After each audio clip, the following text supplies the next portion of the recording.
Hey everyone, this is going to be the most useful tier list yet. Clad is by and large the most polarizing character in this game, and once you know how to make him broken, he's going to be broken every single run. So you will find out very shortly. Enjoy the video, and I will see you next time. Initial thoughts on Clad is that this is the worst balanced character, but not necessarily the weakest. I actually think he's probably second. And I think you could argue he is first, although I would not agree with that. I think Silence early game is significantly better than Clad's actually in this game, which is surprising if you're coming from Spire 1. So he's definitely extremely strong, but I think the most polarized out of all the characters, so you're probably going to expect the quote-unquote hottest takes here. Not a whole lot has been added in terms of mechanics for Clad. So we can kind of just jump right in. I'll briefly just describe his starter relic. It's very simple. At the end of every combat, you heal 6 HP, which is very strong. I think new players tend to underrate the power of having a 6 HP heal. That is incredibly, incredibly good. It's basically just playing a defend, like sort of plus every fight for free. And it still works even if you do manage to get out of the fight with taking 0 damage. It also works with a lot of Clad's self-damage synergies, which there are a lot of, and we will get to that. Okay, starting off. Alphabetical order, aggression, 1 energy, rare card, power. At the start of your turn, put a random attack from your discard pile into your hand and upgrade it. This, to me, feels like an extremely slow draw / scaling engine that, as a rare, I just don't care about. We might have to talk about some other cards first for you to really understand the context of why I'm putting this in C tier.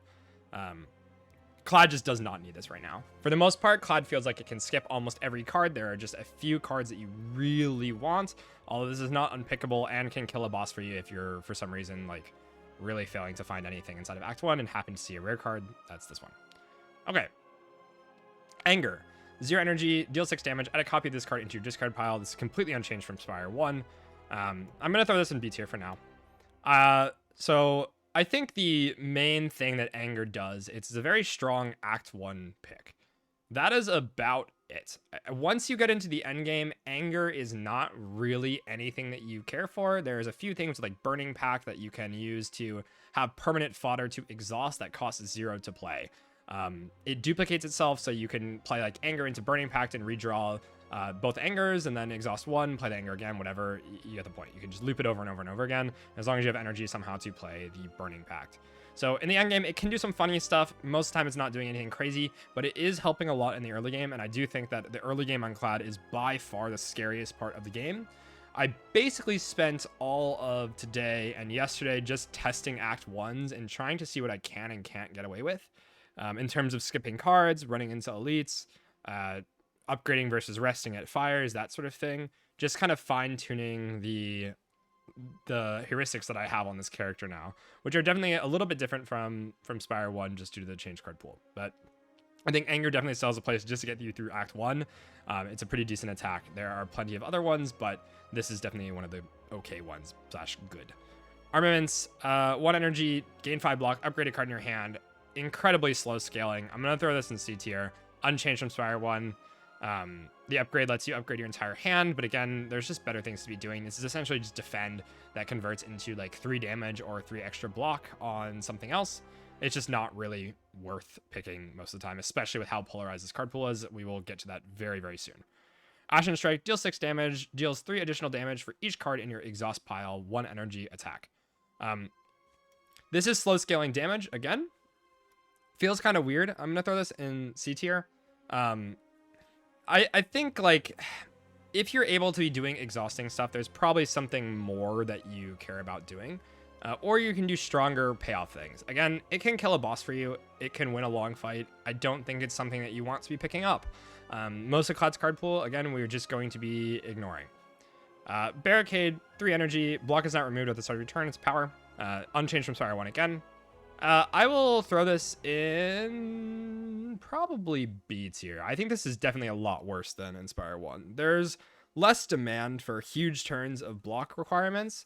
One would be like the Waterfall Giants, maybe Lagavulin or something, the Lagavulin Matriarch. There's a few things that you can want to pick this for.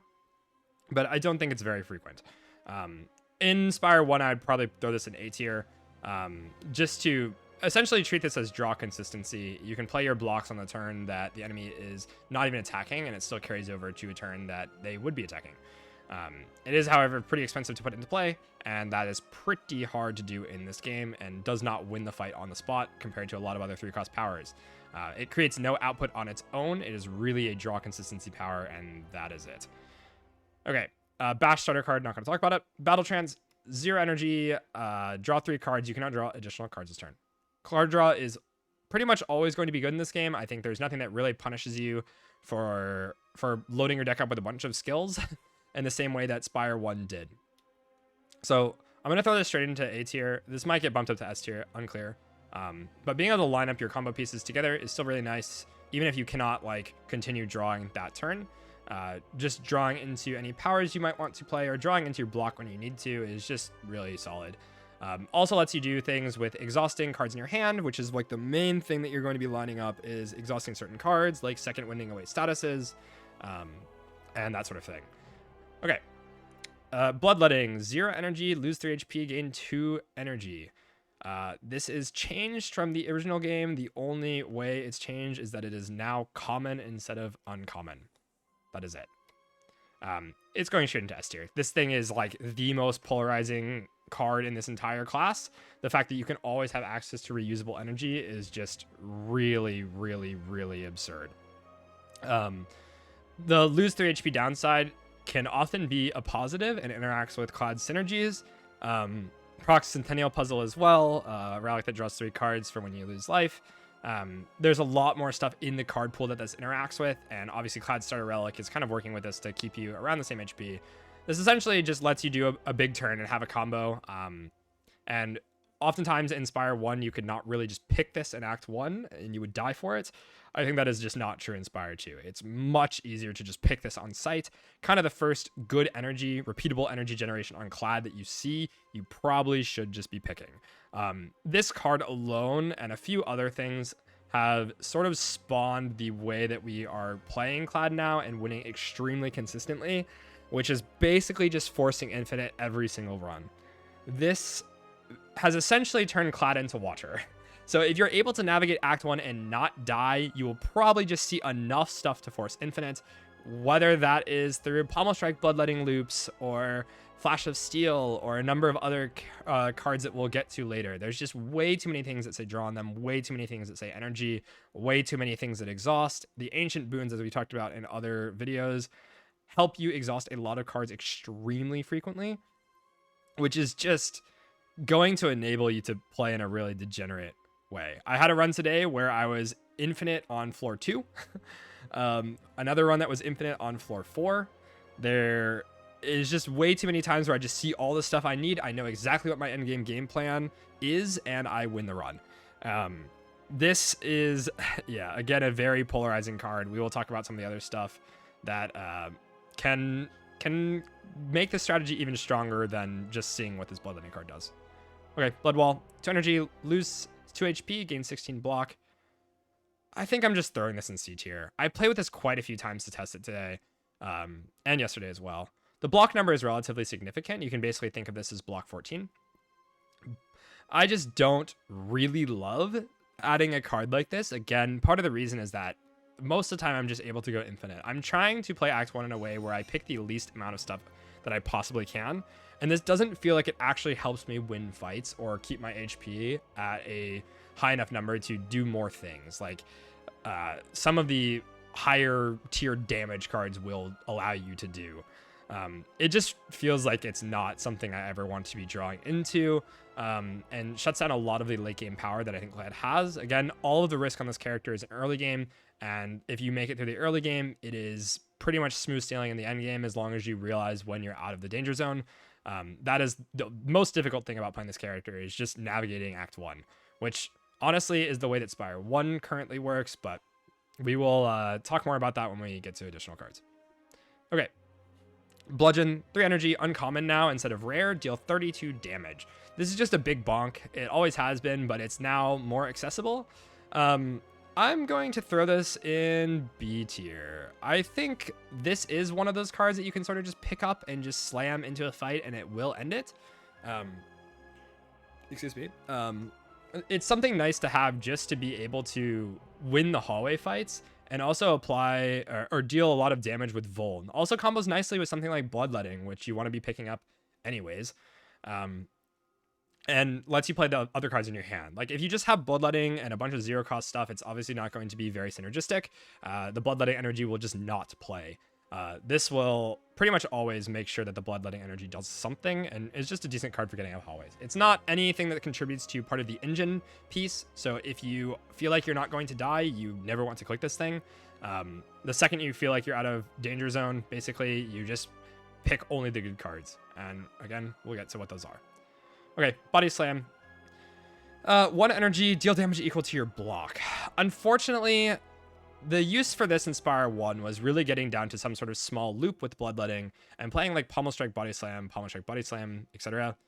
I don't feel like you really need to pick Body Slam in this game. It needs an upgrade to do that job by being 0 energy, and there's just a million other things that do that job much, much better.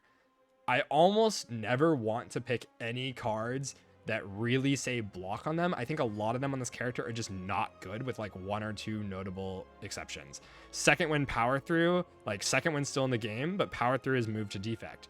So you don't even have that massive combo to like line up a big turn with Body Slam to go in. It just doesn't really seem to line up very often and bricks you in the end game.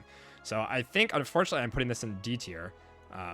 That feels maybe a little bit overreactive, and maybe it doesn't deserve to be quite that low. Maybe we can put this in bottom of C, but there's no way really to make a Body Slam quote unquote deck function, it feels like right now. There's just no enablers to start the block build.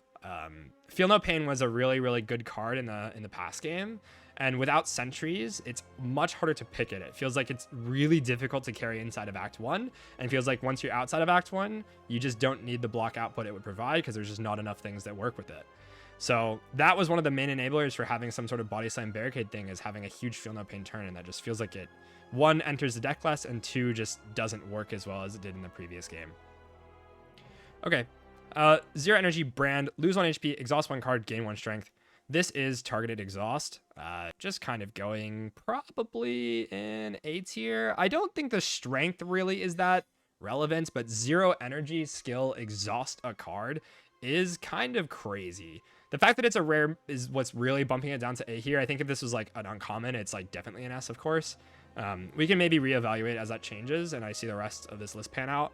But for now, I think most of this card is irrelevant except for the exhaust 1 card, but that obviously is extremely relevant on this character if you're trying to exhaust down to some tiny loop. Yeah, we'll reevaluate if it needs to happen. Okay, Break. This is a ancient only card, which is a starter upgrade to Bash. 2 energy, deal 20 damage, apply 5 vulnerable.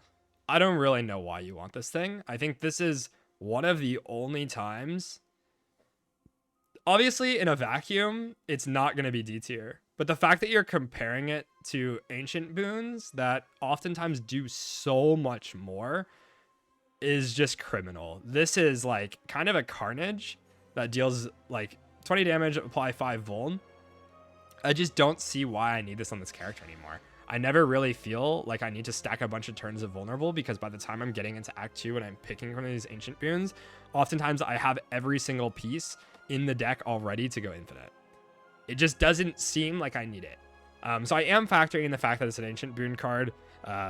Without that, obviously it's quite strong. If you could get it inside of Act 1, it would be really strong. But given that Act 1 is the only point in this game that I ever feel pressure, it just feels like it's completely unpickable. I don't see why I would ever want to take this from ancient instead of the other options unless they're literally negative. Okay, Breakthrough. 1 energy, lose 1 HP, deal 9 damage to all enemies. Sometimes you need AoE. I think this is one of the worst AoE cards, but AoE is AoE in this game. And again, it's an Act 1 card. You pick this to survive in Act 1, and that is essentially it. So I'm throwing it in B tier here. It's not an exceptional card by any means. If you're like just not seeing stuff in the early floors, take it to get you to survive. If you survive, you will probably win as long as your card drafting is on point. Again, I could see moving break up to C, but I think this kind of encapsulates how I feel about this. Okay, Bully, 0 energy, deal 4 damage, deals 2 additional damage for each vulnerable on the enemy. This is a really weird, clunky payoff card.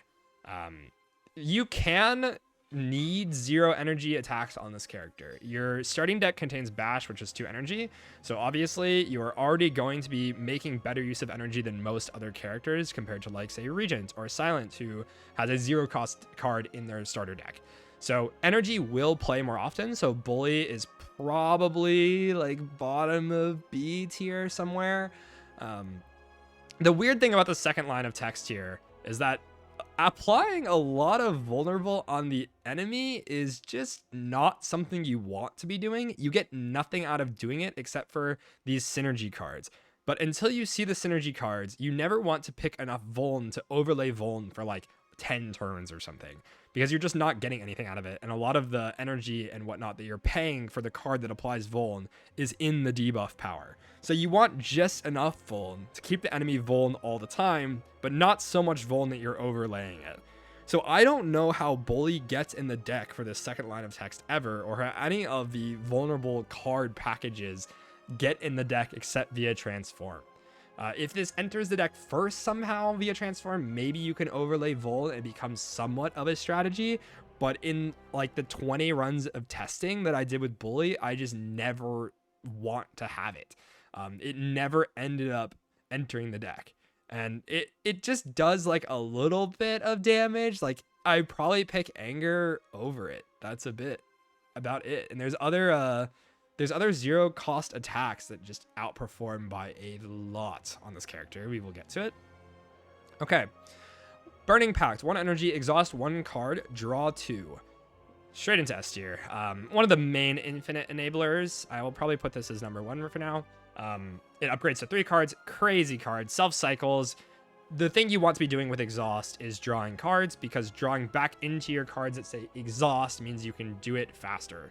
So when you're setting up some sort of infinite loop like this, a card that does both the exhausting and the drawing is exactly what you want. If you have some other supplemental exhaust, say for example Brand, that's something you'd want to pair with Burning Pact, or even like a Truget or Second Wind. Any sort of card that lines up with other cards you want, any sort of thing that says exhaust you want with more draw, because then you have more selection of what you exhaust in your hand, etc. Crazy card.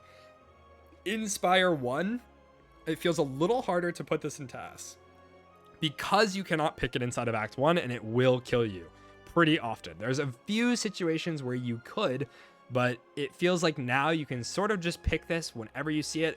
Bloodletting at common makes it better, so the context of that is kind of insane. You will have energy to go with your draw card, which is something that you kind of need. Again, like, it's not an archetype, but having both of these cards bridges you into the other one. Bloodletting just enters the deck immediately on sight. So that always makes that Burning Pact a better card than it normally would be otherwise, because you have energy and you can take advantage of the extra card draw.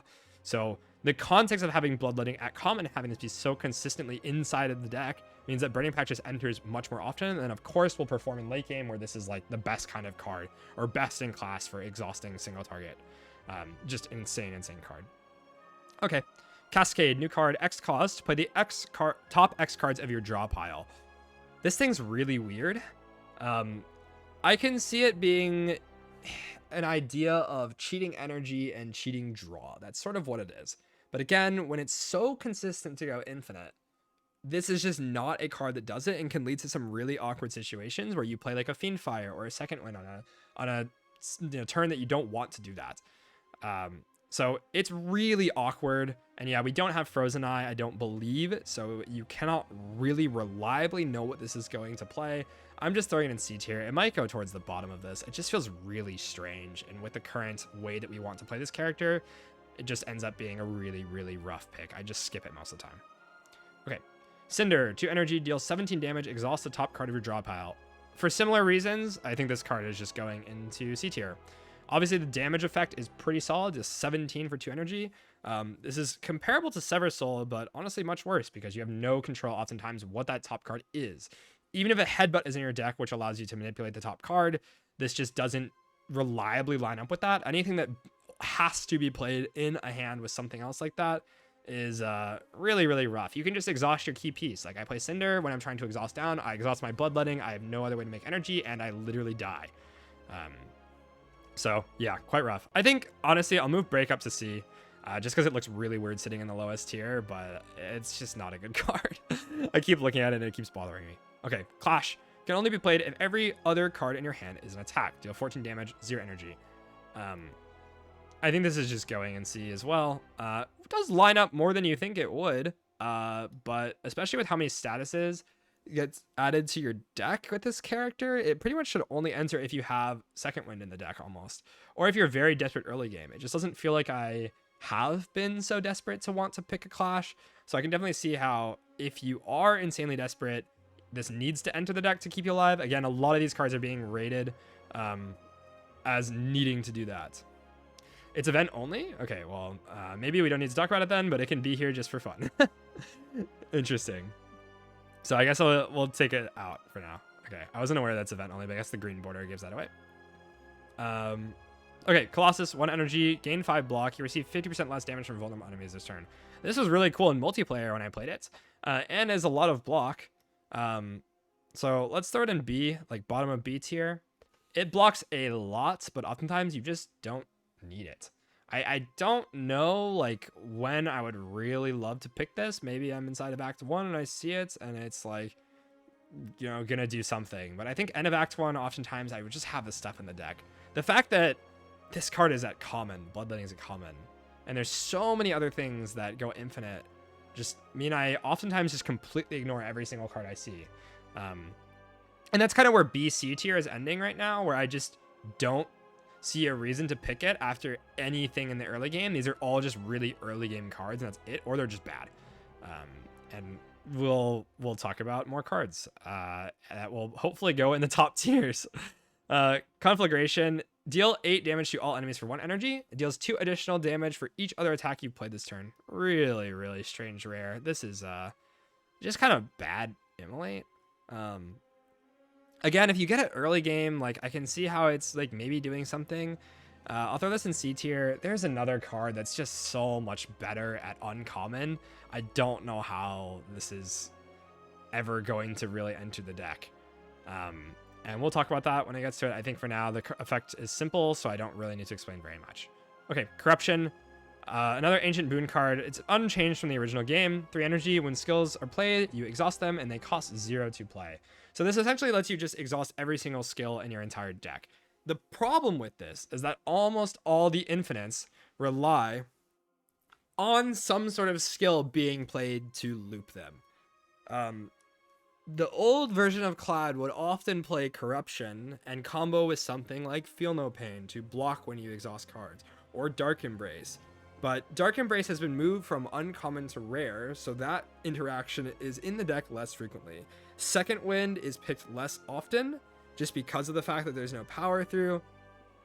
Feel No Pain enters the deck less often because of the context we talked about earlier. It feels a lot worse and feels harder to pick in this game than it did in Spire 1. I don't think I could put this like any lower than B. But the fact that it's an ancient boon, again, you're giving up something very good to get it. I'm sure you can just make completely busted bonkers like decks with Corruption still. I have no doubt about this.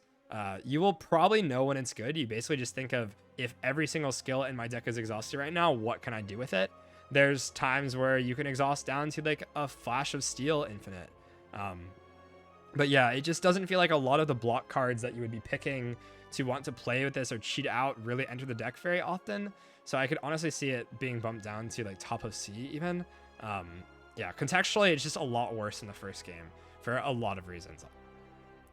Okay, Crimson Mantle, 1 energy at the start of your turn, lose 1 HP, gain 8 block. This is a rare card. I don't think this is great. It doesn't block the turn that you play it. So you're losing HP for the rest of the fight, and you block 8. It's just okay. But oftentimes, again, it's getting in the way of setting up some sort of infinite thing. You'd have to see this really early inside of Act 1, I think, for it to be really worth picking. Inside of Act 1, it's probably extremely strong. I've not had it inside of Act 1 yet, and I've skipped it every time. I think I had it in like one run in like multiplayer or something. But I just look at it and I can never justify getting into the deck, and that's sort of the problem. So I'll throw this in like bottom of B with corruption. It's just sort of awkward and uncomfortable. I think there's a pretty big gap between A and B on this list compared to the other characters. Like the good cards are really good and the bad cards are just kind of really bad. So for tier list sake, I kind of have to keep these tiers the way they are, but I do think that there's, again, more polarization happening on Clad than any other character right now. Okay. 1 energy cruelty. Vulnerable enemies take an additional 25% damage. This is a crazy effect. Unfortunately, with the context of this game, it doesn't feel like I'm ever not going to just be playing an infinite number of cards. And so with that context in mind, the card doesn't do very much. I'm going to throw it in B tier. Again, a lot of these cards are just going to end up here. Just because I don't see a reason to pick this if the entire goal of the deck is to just go infinite as soon as possible. And pretty much for like 8 or 9 runs in a row, I'm infinite at the start of Act 2. And by the time I get to Act 3, I'm usually infinite on turn 1 in every single fight. And when that happens, I know I will win the run. I just take every single question mark and just win the run. I never need to feel like I have to fight elites. I just dodge everything and just try to get to the end as fast as possible. I've had multiple runs that last 20 minutes, last 30 minutes, like in that ballpark. I think the average Clad runtime for me right now has been like around like 30, 28 to 30. And a lot of those has just been turn your brain off and just run to the end because you know that the guaranteed way to win the run is already in the deck. You can just execute on the game plan. It's very easy. There's no thoughts involved. So yeah, it's just not a very needed card. It's just an extremely warped playstyle right now where a lot of these cards I could see becoming very good, but within the context of what is actually happening. Like the second Bloodletting gets kicked down from uncommons, or sorry, common to uncommon, and some of these other cards get changed that we have yet to talk about, this will become a lot better. It just hasn't existed yet. So this tier list is going to look a bit weird. There's probably a lot of cards you look at and say, that looks really good. Why is that in this tier? It's just because the way to win every single run is just go infinite. Okay, Dark Embrace. This is a rare card now. 2 energy. Whenever a card is exhausted, draw 1 card, upgrades to 1 energy. Extremely good card still. Just having acceleration and drawing your entire deck with all the bloodlettings you're going to take and all the other energy sources that are available to you that we will talk about. You will just be setting up on turn 1, essentially. Really strong upgrade. Oftentimes, because you're just dodging and you don't need relics to win, you can just go to campfires, upgrade every important key card, and win the run. So, Dark Embrace is very easily S tier. Of course, being rare hurts it a little bit, but still not enough to bump it down. You're going to see it less often. Okay, Demon Form, 3 energy at the start of your turn, gain 2 strength. Once again, really unfortunate that I'm going to throw this in B tier. Maybe even C with the current context of the game. But I think we'll keep it at B just for the ability to kill the Act 1 boss. It's, again, just a curse in the endgame. I never need this thing to kill any bosses later because I've never not been infinite on the character, literally. I've played like 30 runs and I've been infinite every single time. So I really cannot express how common it actually is to just find the pieces that you need. If you're not having success with this, it might just be that you're taking too many cards, that you're not seeing the lines you need to play, etc. I definitely promise you that you can basically go infinite in every single run. So it's just not needed. It has like a couple of uses to maybe kill some elites, kill the Act 1 boss, and that's why it's in B. That's about it. You never really want this past Act 1, unfortunately. Okay. 0 energy, demonic shield, lose 1 HP, give another player block, you to your block, exhaust, multiplayer card. Not going to talk about it. Okay, dismantle, 1 energy, deal 8 damage. If the enemy is vulnerable, hits twice. I did transform into this and is a relatively strong early game card. So I will throw this into B tier for being something that I can take. And, you know, the low roll case of only doing 8 damage is not really horrible. A lot of times I am just going to play bash at all costs into every fight because a lot of the elites force you to trade into them. You cannot full block them on Clad. More often than any other character, you are paying life to deal damage to the enemy. And what I mean by that is you're going to play bash instead of playing defense. When that happens, dismantle will just do a lot of damage and get you out of the fight. It is essentially 1 energy, deal 24, which is pretty good. So obviously, again, everything in the B tier, if you're outside of Act 1 or Act 1 is already solved, do not add this to the deck. You really can just skip almost everything the second you calibrate how much you need to take in the early game, which is rather unfortunate. Okay. Dominate. 1 energy, gain 1 strength for each vulnerable on the enemy exhaust. I transformed to this. The best thing that it did was get out of my deck for 1 energy. I've never really had this do anything. It's one of those cards that you have to draw into in the right draw order for it to do literally anything. And even when you do, it's often you'd rather just play a strike to deal 9 damage. Gaining strength when the enemy is vulnerable just doesn't really make sense because you want to be playing your attacks when the enemy is vulnerable to capitalize on the vuln debuff. So you not only need to play this and have enough vuln that it's going to last for like the turn after this, and then you get your vuln payoff the next turn, which is incredibly draw order reliant. You also need to draw this after the vuln is applied. So there's just too many things working against us. I think this is actually just going into D tier. If you transform into it, congrats, you've exhausted a card out of your deck. That is really not a good card. Okay.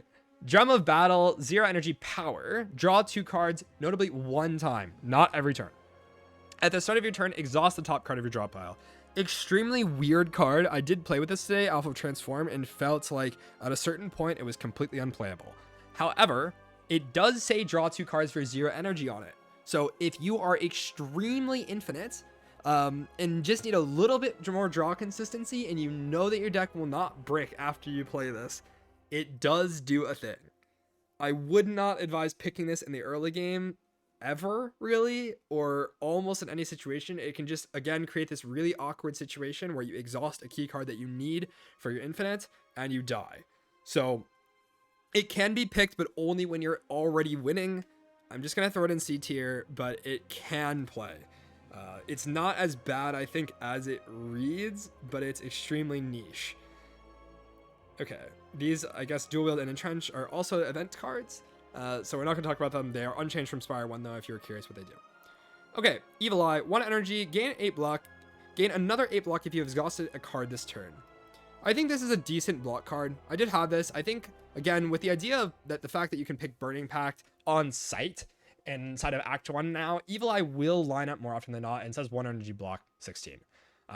It is a little awkward, I think, without the Pact or without like a brand or something to trigger it. 8 block is not a horrible number, but obviously if you're familiar with the first game, Shrug It Off is also doing that with 1 draw attached, less synergistic, but obviously, you know, this can block more and has a higher ceiling.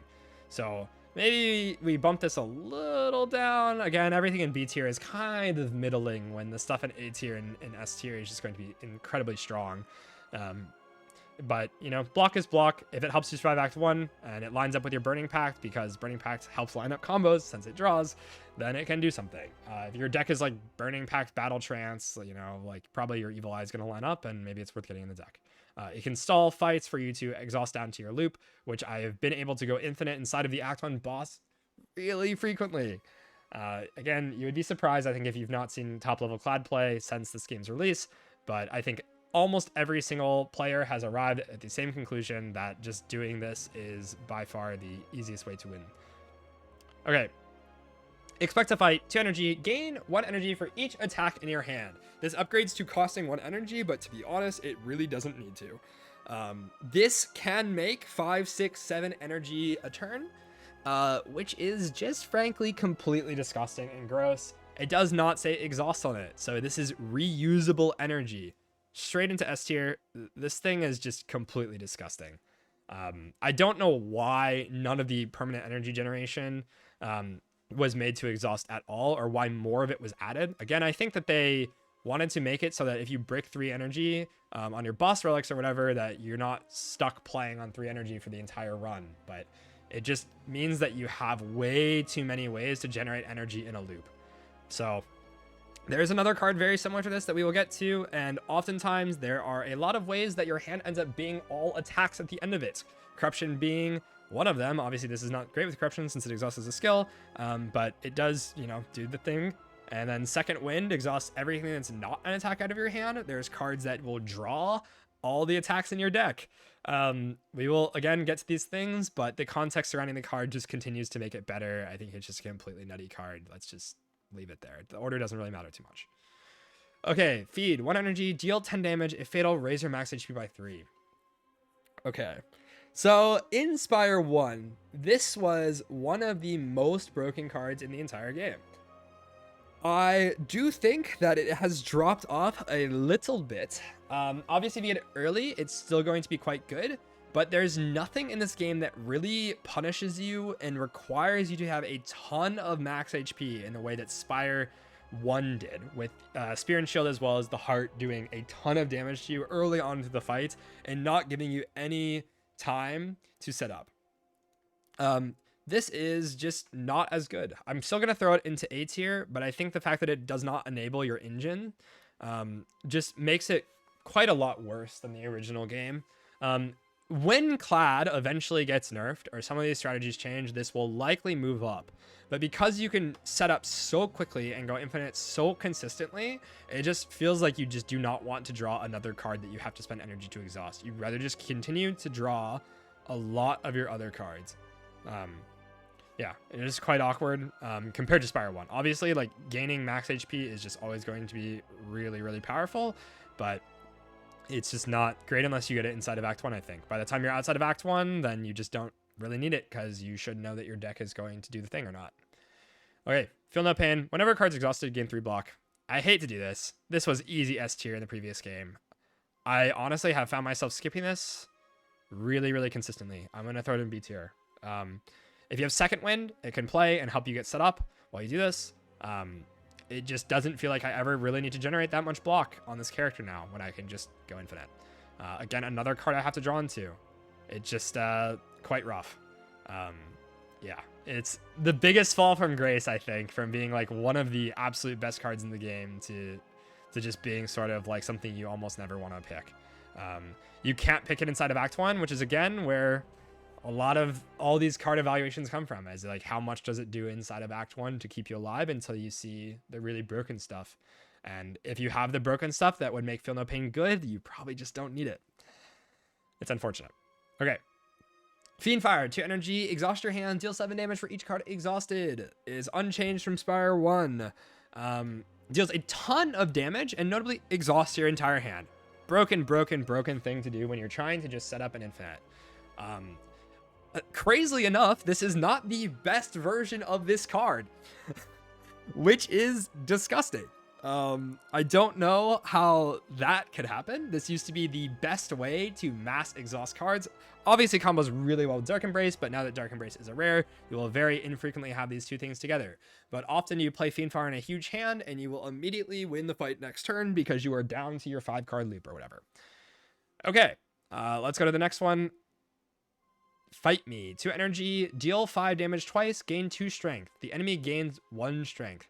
If this card said gain 2 strength, deal 5 damage twice, it'd be a lot more pickable, but this is extremely expensive to gain 2 strength, deal a middling amount of damage, and buff the enemy straight into D tier. I have no idea what this card will ever do for you, aside from make your run harder.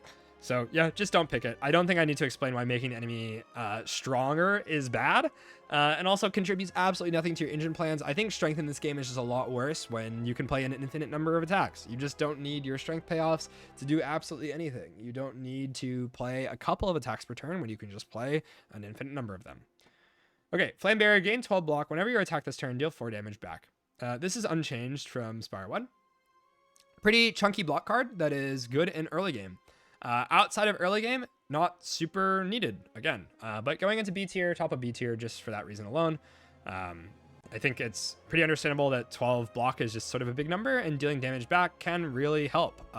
This notably combos when the enemy multi hits you. So against like the B enemy in Act 2, this will hit her like 8 times or something for a lot of damage.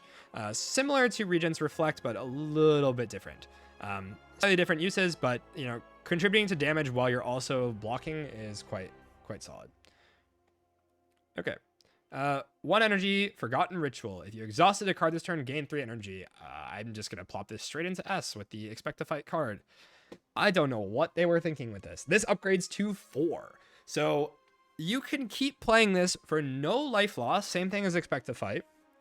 Make on net 3 energy when it's upgraded. And just loop your deck. It provides excess energy to not only exhaust the extra cards, like if you want to play 2 pommel strikes in a loop with this, you get a third energy to also now play your exhaust card like a Burning Pact to cycle, or play a True Grit even. You don't even need to like really do anything crazy because you're just going to be exhausting cards anyways. All the good cards in this character just say exhaust them anyways. This works with so much of the kit. It's an unbelievable card.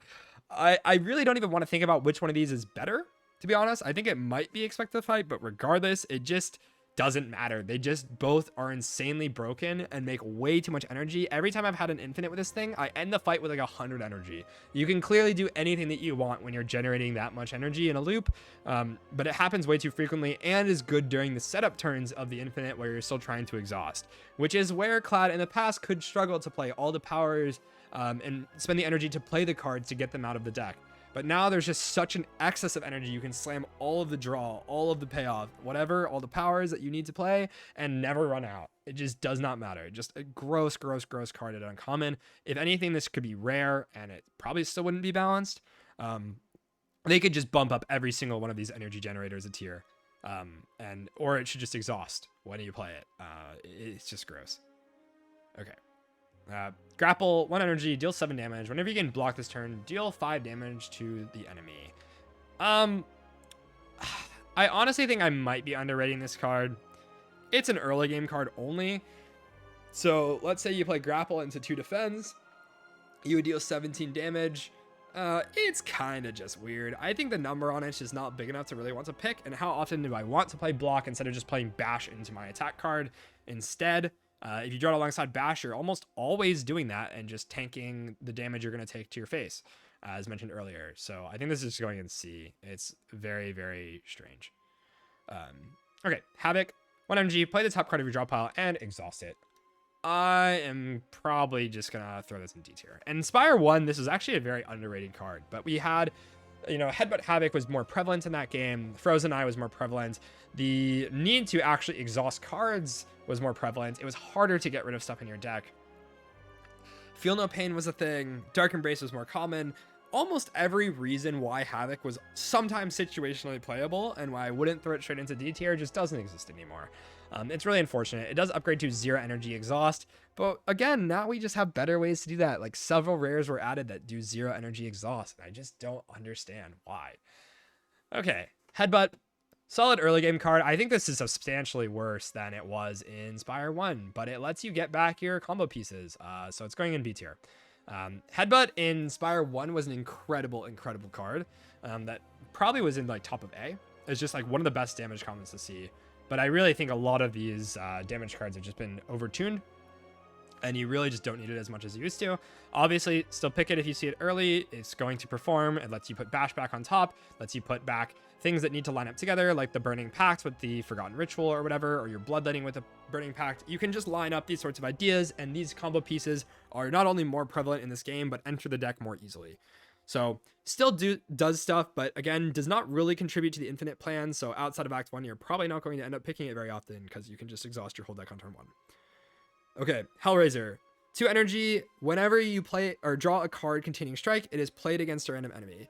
Upgrades to 1 energy. This is one of the most fun cards on the class and a new card that I really, really love.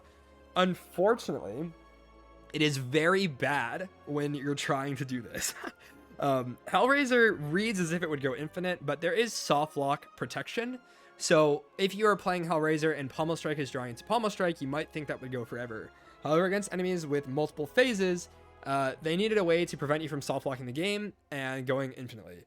So they put a soft cap on Pommel Strikes, and what ends up happening is you'll play your Pommel like 9 times or something, and then the Pommel will stop playing and all of it will be in the discard pile. So you will not have a way to continue to draw and play other cards. When you add more Pommels, the number goes up exponentially, I believe. There is a formula for it that I'm forgetting. So once you have like a critical mass of like 3, 4, 5 Pommels, the fight's gonna end. But it just doesn't do enough. I don't want to draw into another power that I have to play on this character. I just want to slam all my stuff and win. In early game, if you see it like floor 1, it probably is going to perform because it just cheats energy. That's the way you could think about it. I'll throw it at like bottom of B tier. It's a really fun card. I love it, but with the way it works consistently right now and how consistent this character is at doing a better strategy, you just don't really need it. Again, a lot of these cards are just, is it good inside Act 1 or does it have some insane other use? Honestly, I think I'm just going to drop Barricade. Looking at this, it just doesn't fit inside that criteria. So I will just get rid of it for now. Okay. Hemokinesis, lose 2 HP, deal 14 damage for 1 energy. This is slightly changed from the base game, Spire 1. It does 1 less damage and also upgrades to deal 1 less damage than before. Upgrades to 19. I don't really know why they changed this. This card, honestly, I've been picking other stuff over it. Still a big damage number, so it gets you through the early game. Combos with Vuln nicely. Bash into this is a lot of damage. So we're just going to throw it into B tier here. But yeah, it's not an exceptional card like it was in Spire 1 that allowed you to just skip a bunch of stuff aggressively. A lot of cards do that same role now. So it doesn't really perform in the same way that it used to. The life loss synergy can be something, but again, Bloodletting at common, I probably have access to that synergy if I want it. Hell from Beyond, 3 energy, deals 16 damage to all enemies. At the start of your turn, plays from the exhaust pile. This reads as if it would continue to play every single turn. Unfortunately, it does not. You need to manually exhaust this. Playing the card does not exhaust it. You need to exhaust it with something else. The problem with this is it returns back into your deck. So you can't play this every turn unless you exhaust it, and then it actually plays next turn, and it's just quite strange. I've had this from Transform, and it just doesn't feel like I ever really can play it. If you have like a Burning Pact or something, I guess it can do something, but by the time you get to the boss, you don't really need this for damage, and that's the fight that it's going to perform, like, quote unquote, the best in, like, that you would expect some sort of, like, long, big damage card to work that takes setup. It's just the payoff just doesn't happen. I mean, paying 3 energy into dealing 16 damage just isn't very good. There's other cards that do better. Maybe I'll throw it into bottom of C tier. Okay, that's it. Impervious, 2 energy, gain 30 block, exhaust. One of the few cards that you can just sort of slam on sight because it performs really well inside of Act 1. But again, once you are knowing that you're going infinite, you just don't pick the thing anymore. I'll throw it in A tier because the number is really big. I think a lot of people are probably going to think of this as the way to enable their Barricade Body Slam build, but like we mentioned, it's not really a thing I want to be doing ever. Impervious is kind of just fine. Okay, Inferno Blade, 1 energy, add a random attack into your hand. It's free to play this turn, exhaust. I don't know why I want to do this. There's less attacks now. I think that I want to like cheat out like there were in the previous game. I don't see really any reason to add this to the deck. Maybe if you're incredibly desperate for damage, I'll just throw it in the C tier somewhere for that reason. It cheats energy if you upgrade it. I believe it still goes to 0 energy, but that's about all it does. Sometimes you just get body slam from this and you're incredibly sad. So I don't think you need this as much as you need it in the first game, and you just oftentimes don't need to pick it out of desperation. Inferno, at the start of your turn, lose 1 HP. Whenever you lose HP on your turn, deal 6 damage to all enemies. This is much better than Combust, which only happened 1 time and at the end of your turn. Proccing self-harm at the beginning of your turn works with a few things like Puzzle, and some other stuff that you might have that we'll get to later. So it can do something. I think it's a decent card and probably underrated by a lot of people. It's a power, so it gets out of your deck. So if you really need... if you really need AoE damage, it can definitely bridge you through Act 1. I think I'm going to throw it in middle of B tier for now. It feels probably a lot better to play with this, I think, than most people would expect. So maybe just try it. Again, if it doesn't end up helping you get through Act 1, don't pick it. After you have succeeded in not dying in the early game, you just skip. So pretty much all this is just like going straight into B tier. Okay, Inflame, gain 2 strength for 1 energy. I used to pick this card on sight. However, Inspire 2, I feel like it is way worse. It can do stuff to kill elites, so let's just throw this into B tier, and can also do stuff to kill the bosses and get you through the game. But I think there's a lot of cards that you can pick early that don't really scale super well off of strength, that would rather you just play multiple cards a turn. Again, if you're playing infinite attacks, this does absolutely nothing for you, and there's way less strength payoff in this game than there was inside of Spire 1. So I just feel you really don't need it.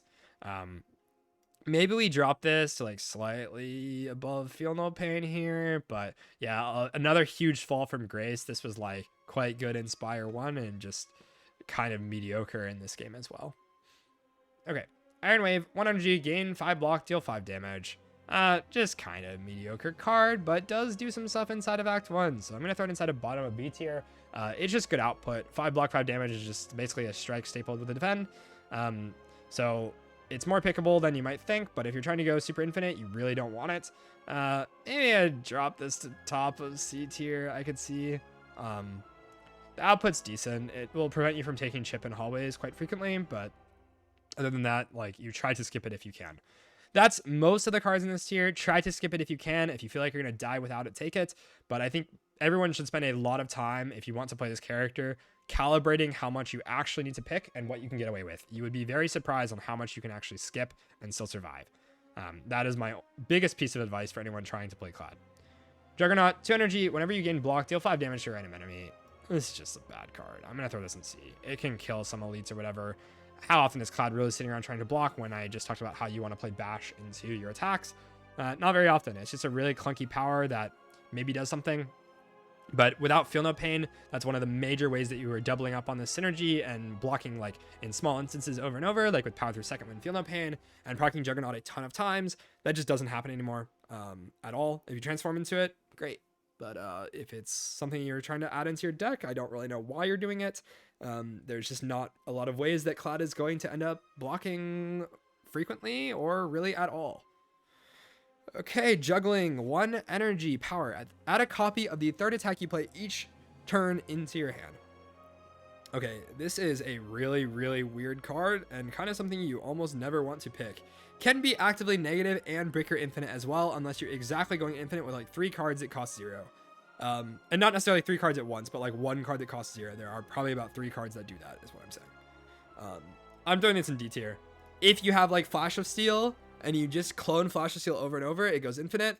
But my guess is that you probably have something else to do infinite with Flash of Steel and some sort of energy generation, because Bloodletting's uncommon and there's 2 uncommons that do it. This is a complete brick most of the time and just incredibly awkward.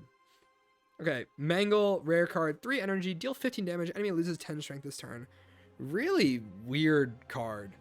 It says basically block 10, maybe more if enemies multiing you and deal some damage, but you have to pay all of your energy to do this, which I'm confused as to why I want to do that. I don't even think this is like super strong in the early game either. I think I'm going to throw it at like top of C tier. I think this could cost 2 and probably be pretty balanced. I would guess as a rare card that seems fine.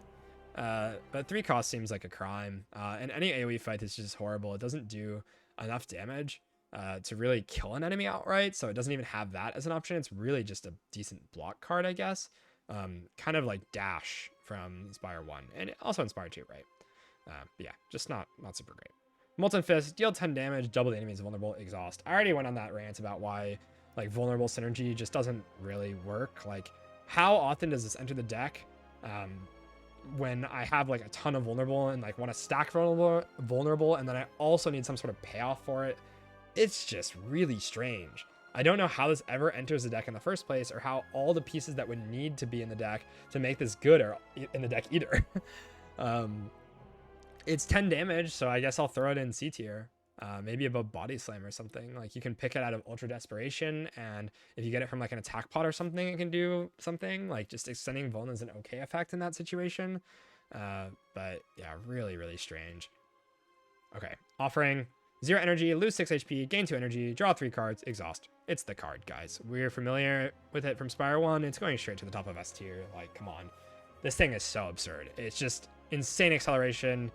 Life loss synergy, draw cards, give energy. It's just disgusting. Like, there's not much to say. If you're trying to go infinite, this is one of the best ways to do it. Lines up all your combo pieces, gives you energy output to play all your exhaust cards, get set up, and go in. Still just as cracked as it was in Spire 1, if not more. Unfortunately, it's just harder to find nowadays. But yeah, the life loss is just not relevant. Ignore that line of text completely, essentially, if you're worried about that being a downside. If you're not worried about that, well, congrats. Then you have a really, really broken card on your hands. Okay, 1-2 punch, 1 energy. This turn, your next attack is played an extra time. This is basically just double tap from the original game. Really, really awkward. You can do infinite stuff with this, with like this and like, I don't know, a 0 cost thing. If you make this cost 0, I don't know. I'm coping. It goes in D tier. I don't know why I ever want this. There's not even like big attacks you can really play with this anymore. It just feels so strange. Like, it was not good in the first game, and it's really just not good here either. not much to talk about. Pack's End, 0 energy, can only be played if you have 3 or more cards in your exhaust pile. Deals 17 damage to all enemies. That first line is extremely easy to make. 17 AoE for 0 energy is an extremely good payoff card. Will kill bosses, will kill hallways, will basically just do everything that you want it to do. I think we just throw this into bottom of S, maybe top of A. I think the fact that you need some enablers for it makes it probably not S, but you're just gonna have the enablers in in the deck, and you spawn in with Ascender's Bane, so you already have a card that's going to add to that, even just in the deck that you start with. So the condition to meet it is even less than what you might think. Yeah, that's it. Not much to say. Damage is good. Perfected Strike, 2 energy, deals 6 damage, deals 2 additional damage for all your cards containing strike. In the original game, this did not count cards in your exhaust pile. So if you got rid of strikes in your deck through exhausting them, it would not do the damage. So in that way, it did receive a buff. However, I do think that you're, one, removing strikes more often in this game just due to how the shops work. And to briefly elaborate on that, relics are just more expensive. And it's often that I walk into a store, can't afford the relics, and the only viable thing to do is press the remove button.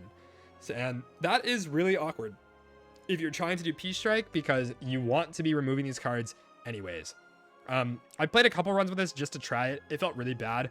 In the old game, it was just something that you would click early game to carry you through and then ignore it later. But it feels like I need it less. There's more options that do like an insane amount of damage. That I'm just going to throw this and see. Again, it's desperation tier. If you need damage, you can click it, but oftentimes it's going to be extremely clunky. You know that it's going to become bad, and you pick it with this intention already to just make the early game easier on yourself, but it very quickly gets worse than what you want it to be, I think. And just, it falls off a lot faster than Inspire 1. Okay, 1 energy, Pillage, deals 6 damage, draw cards until you draw a non-attack card. What were they thinking with this line of text? I have absolutely no idea. This is just straight into S tier. This can often read draw your entire deck.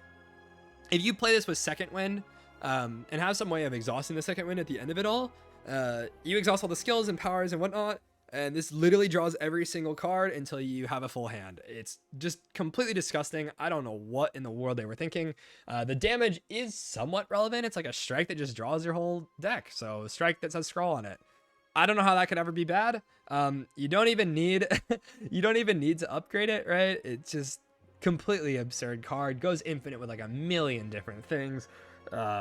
Enters the deck inside of Act 1, and I think a big problem with this sort of card existing is there needs to be some sort of risk to picking it inside of Act 1. If it's good inside of Act 1 and also good and broken in the end game, there's no risk. It always gets in the deck. And that is definitely where Pillage is landing. Honestly, we can just throw it here.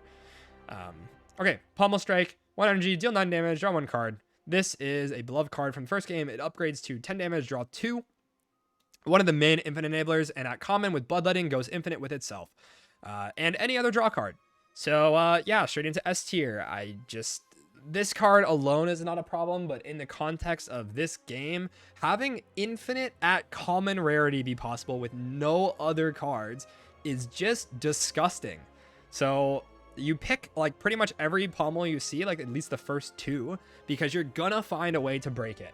The fact that Clad now has Expect to Fight and Forgotten Ritual to generate more energy than it would cost to play the pommels in the first place. Expect to Fight literally generates energy for having pommel in your hand.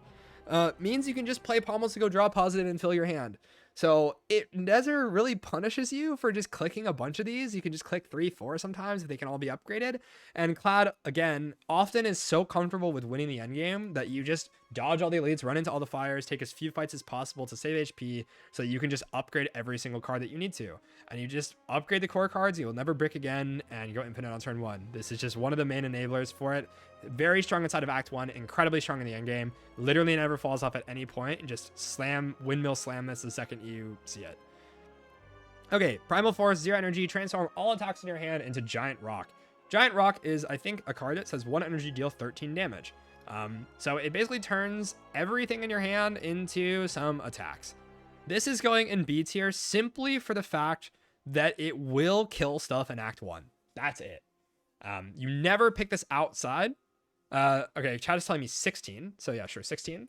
So it does a lot of damage inside of Act 1, so it can carry you almost single-handedly inside of that act. Maybe bump it up above like a lot of these other awkward cards. Yeah, definitely probably deserves to be like up here, right? But yeah, it just carries you inside of Act 1. You don't want it outside of that.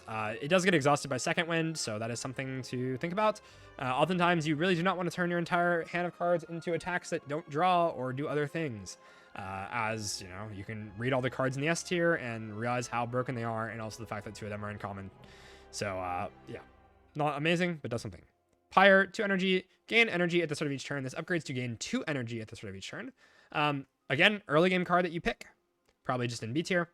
Provides output, lets you just play strikes with vulnerable. That's like converting into 9 damage a turn or extra block. It just gets you through early game. That's it. Again, all these cards just have one purpose. If it doesn't do the other thing, then it's not very good. So goes into B tier, kind of hard capped at that. Cannot generate like exponential energy in a turn or something. It's just not amazing, but serves a purpose. It can get you to do something inside of Act 1.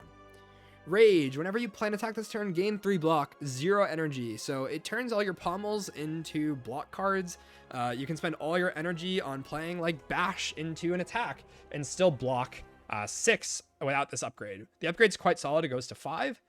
So playing 2 attacks like rage into bash strike or something will lead to blocking 10. If you play 3 attacks, obviously 15. And the fact that we have these cards now that just say draw 2, draw 3 or 2, draw your whole hand, like it makes rage a lot better, and it does perform inside of Act 1. You often don't need this for a block solution in endgame like you would in Spire 1 because the heart does not exist. So Beat of Death is no longer a thing. You don't have to play around that. You don't have to generate a block positive infinite. You just need to go infinite.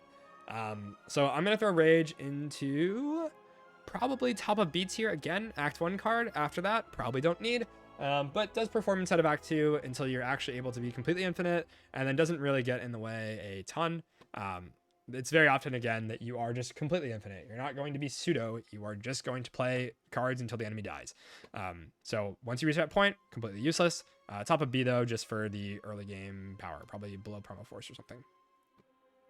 Okay, Rampage. Deal 9. Increases card's damage by 5 as combat cost 1. In Spire 1, this is one of the worst cards in the game. In Spire 2, it got a damage increase on 2 numbers. It's upgraded damage output and also the damage it does initially. The rounding is much nicer to you. I think this is quite a bit better than it was in Spire 1. I'm going to throw this at bottom of B because it really does actually just kill bosses in Act 1 and kill some elites. So I think for the purpose that you're trying to have of picking a dense card that kills Act 1, this does the thing. And you're often picking these draw cards more frequently to cycle it. You're often starting with remove 2 bonuses. You're often starting with transform 2 bonuses that Rampage gets better in because the deck is smaller. So yeah, Rampage, I think probably one of the most improved cards with barely any of the numbers changed just from the context of the game. Really, really cool to see that. Okay, Rupture, 1 energy. Whenever you lose HP on your turn, gain 1 strength. This is like bottom of C tier. Again, strength payoff is just not really needed in this game. It just doesn't matter.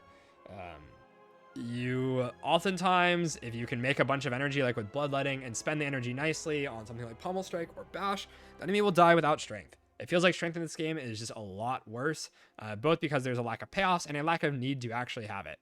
So yeah, just doesn't end up feeling like it's relevant. I guess if you have like a transform into it, it's probably going to perform with the Bloodletting that you have in the deck. But it kind of needs an upgrade to really feel like it does anything. And I oftentimes don't want to spend the upgrade on it because I have things I want to upgrade in common, like, you know, the Pommel Strike that I've added. That's about it. Okay. Second Wind, 1 energy, exhaust all non-attack cards in your hand, gain 5 block for each card exhausted. This is an all-star card from Spire 1. I don't think it's an all-star anymore, but probably going into A tier still.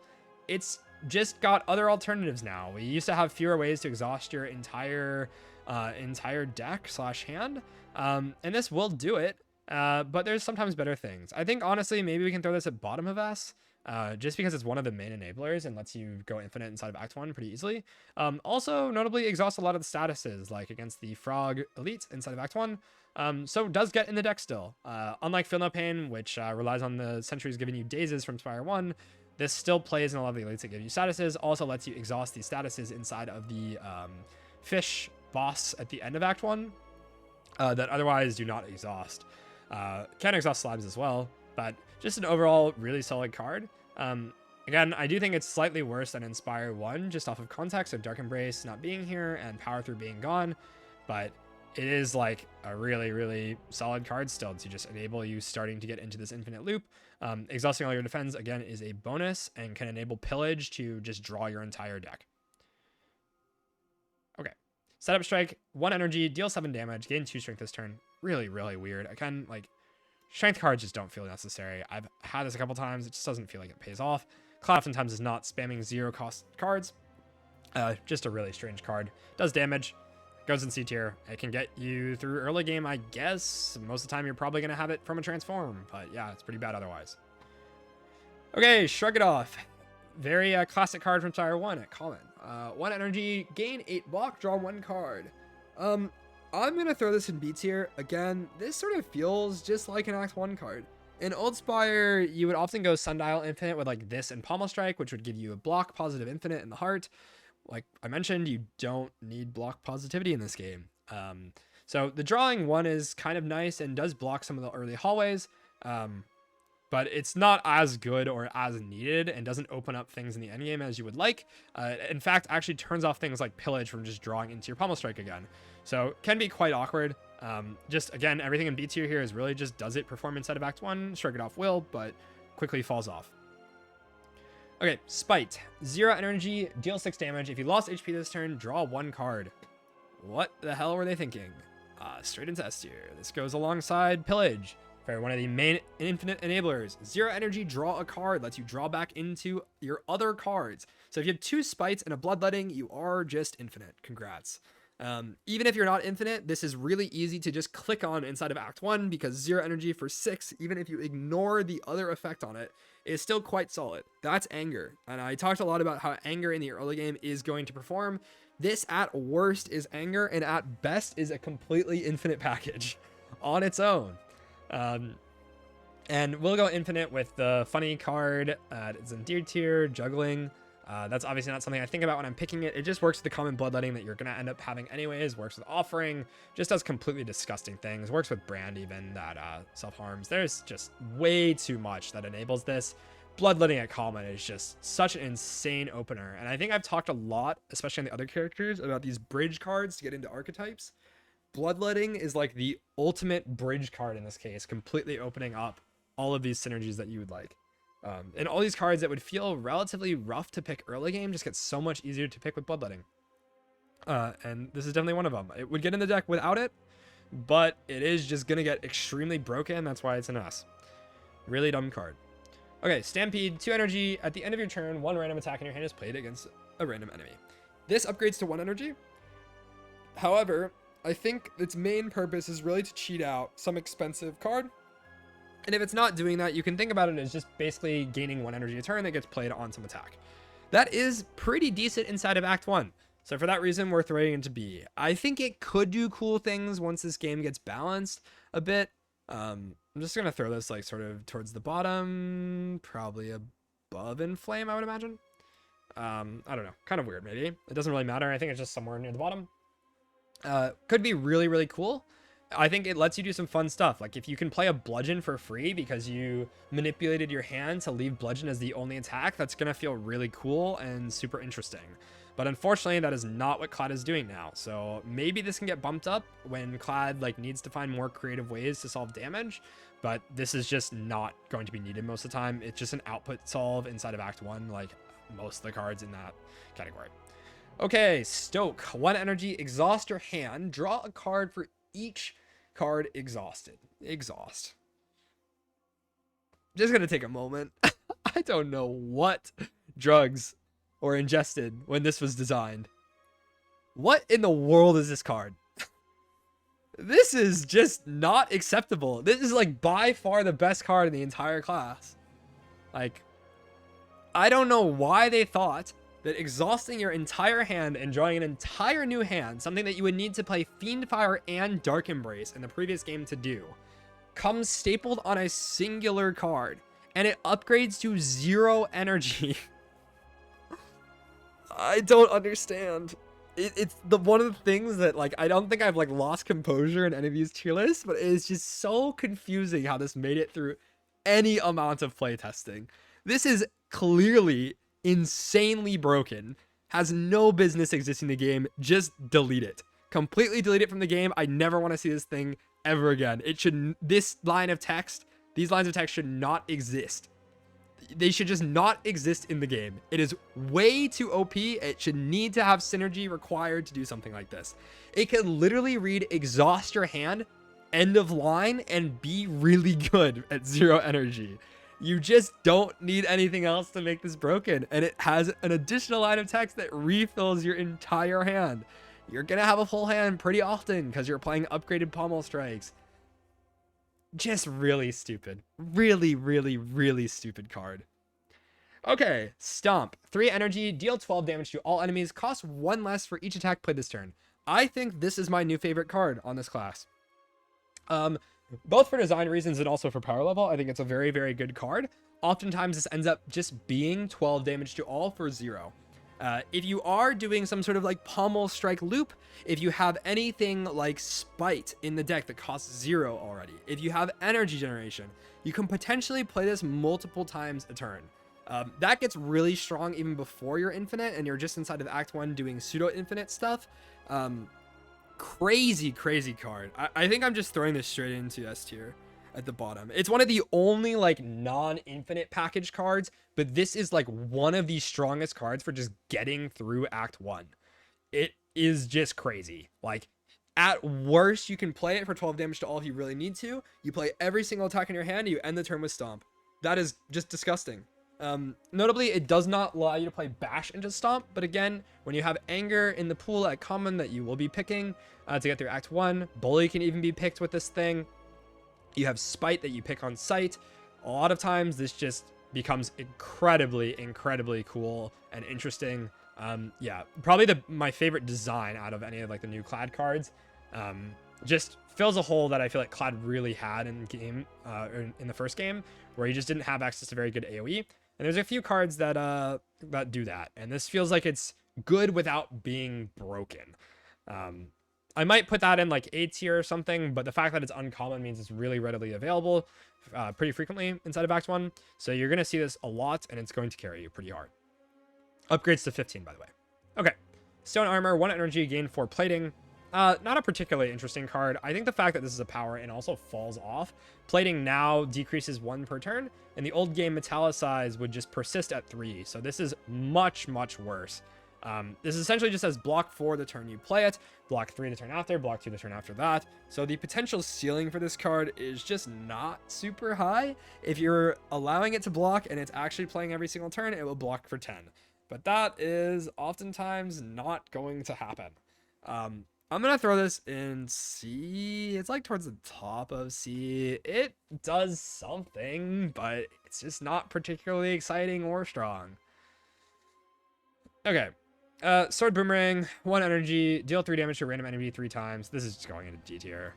Strength is way worse in this game. This was like one of the strength payoff cards that was really bad without strength pretty much, and would become good with strength because it hits multiple times.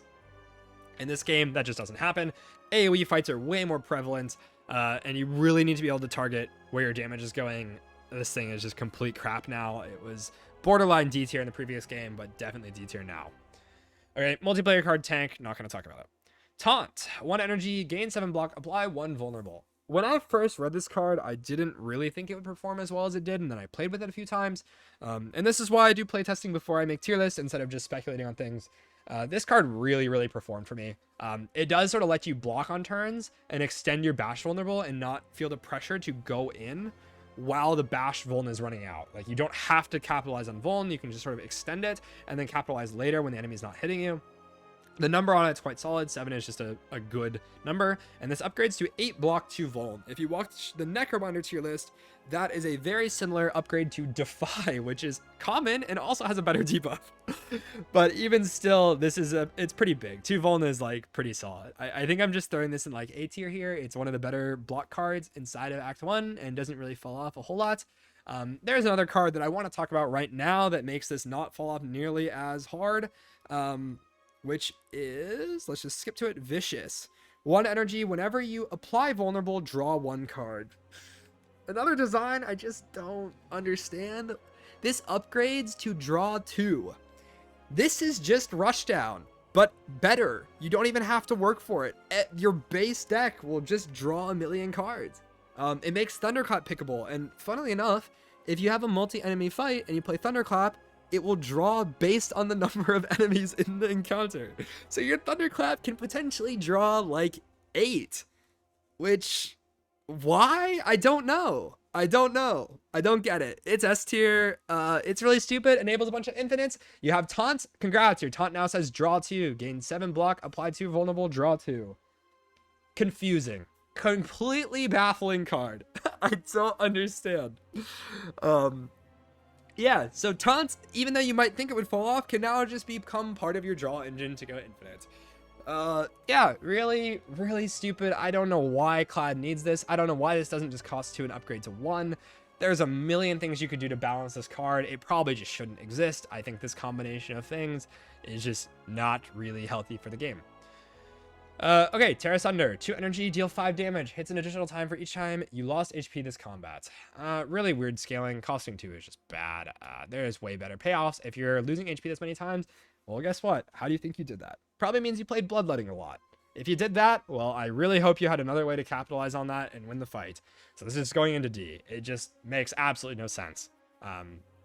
If you have some sort of loop happening with that, you won the fight already. Like, there's absolutely no reason why this should be your payoff for Bloodletting loops.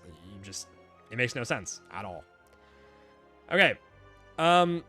Next, Thrash. Deal 4 damage twice, exhaust a random attack in your hand, and add its damage to this card. Rare card for 1 energy. It's a cool card. I don't think it's like insanely busted or anything, but it does exhaust cards. We really know how strong that is. You basically just make sure that you don't have like a pommel strike that's in your hand that you don't want to exhaust, and you can play it. Definitely one of the more fun cards, and can be a lot of scaling in a boss, so it gets you through Act 1 pretty nicely. I think we just throw this into A tier. It's not the most broken of cards ever. It's a rare, so that definitely hurts it. If it's uncommon, obviously this would be incredibly powerful, so you do have to consider the context of that. But yeah, pretty solid card. Not anything insane, but just does the thing. Okay, Thunderclap. 1 energy, deal 4 damage, apply 1 vuln to all enemies. This is a very, very bad card in Spire 1. However, AoE is more important. There's things that combo with this, like S tier card up here, Stomp. It's definitely not an S tier, but it can do really funny things when you have Vicious in the card pool. So it doesn't even fall off in the same way that it used to in Spire 1. It has way more extra utility.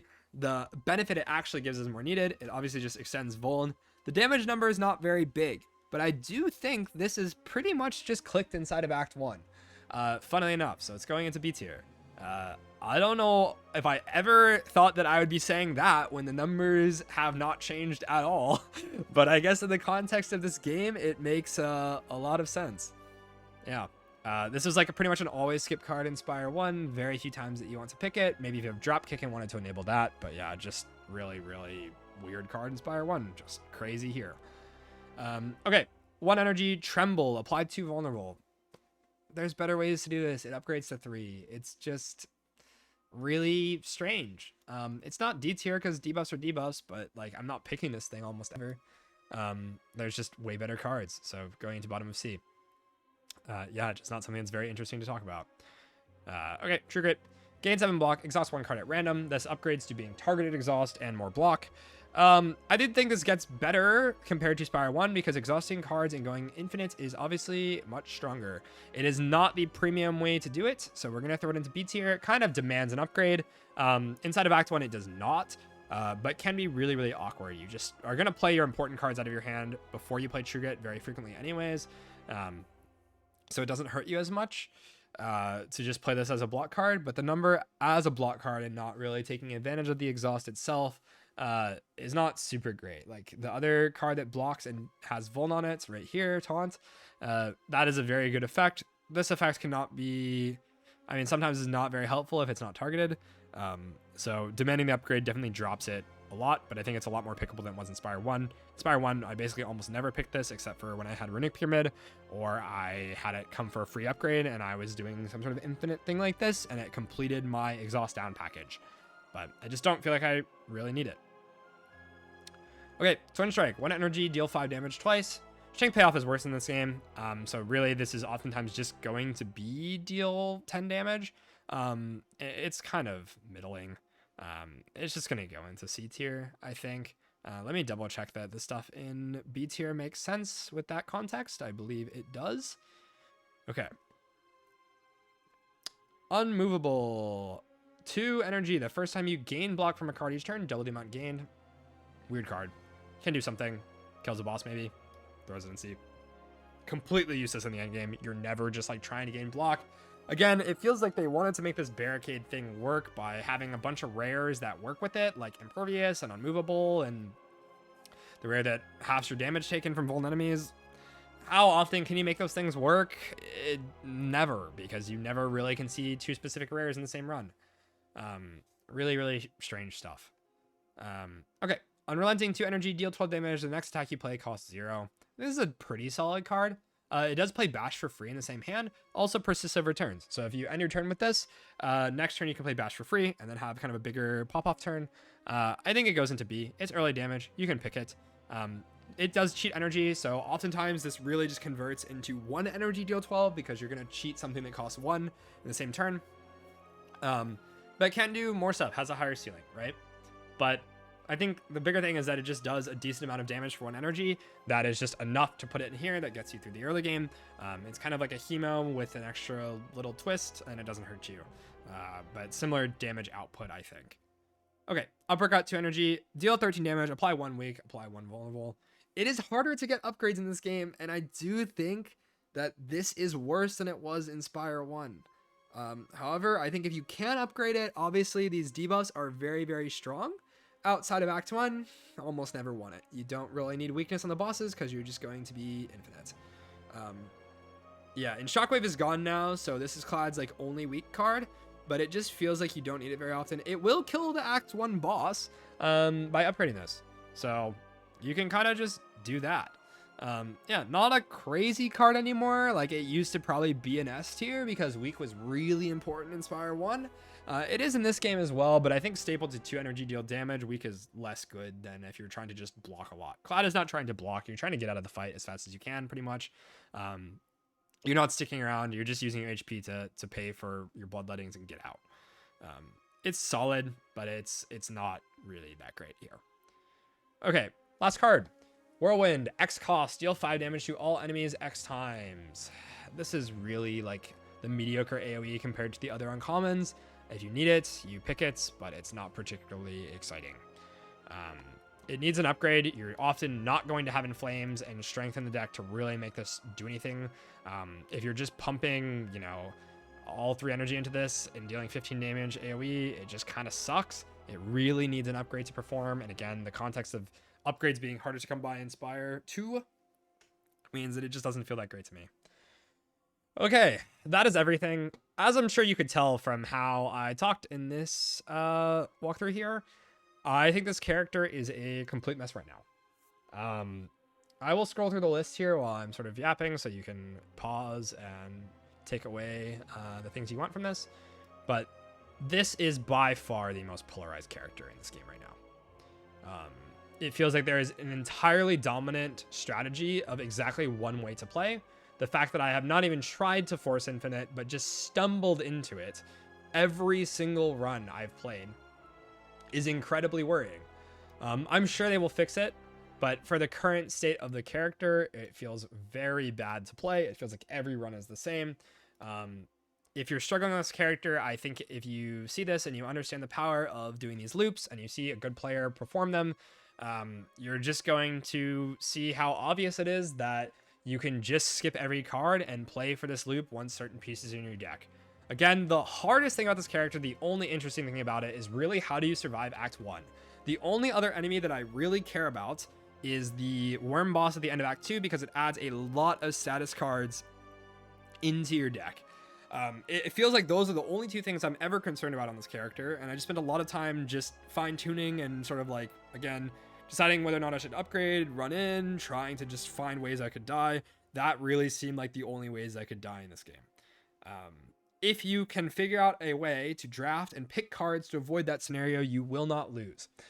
So as long as you can identify how to make these loops happen and know correct lines to play, which with some slow play and some thought, I don't think is super hard to figure out after you've seen someone play an infinite. You don't really need to have like one core infinite in mind. There's no longer like sundial, pommel, shrug. That's like classic, that the one thing that works. There's like 8,000 different ways to generate energy on this character, go infinite. Sometimes you play only 0 cost attacks. Sometimes you play insane energy generators. Sometimes you play Vuln that draws you cards. Sometimes you enchant cards to cost 0 from your ancients. Don't ask me why that's in the game. There's like 1,000 ways to just make all of these decks work and go infinite.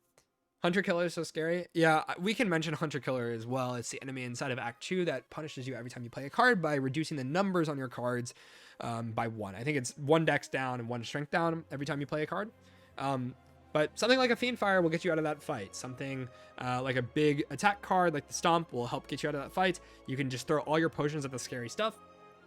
I will say that one of the best skills you can have as a Spire player is knowing when to conserve resources and when to use them.